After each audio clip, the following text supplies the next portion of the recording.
iyang kasing-kasing, iyang sulod sa iyang pagkatao, abilidad niya, mo'y atong ginapagdako.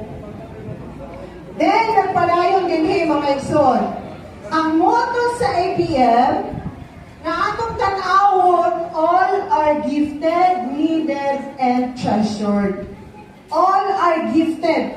Ito, makaanak, di naman po kung mga anak. Pero kung mga anak, di ako mga igsoon, kay mahadlok, di ako sa una nga, Ginoo, sakto lang unta ni mga kamot. Siyempre, maghanap ang yung tanong. Ginoo, kay naatay huna-huna pa ka. Ako yun sa una magpaliwan. Ani ato ang silingan. Pero kung inaana man, atong hinumduman, all are gifted, needed, and treasured. Tagaan yun natong value sama sa mga nakita nato nga dili ingon anak ka, able.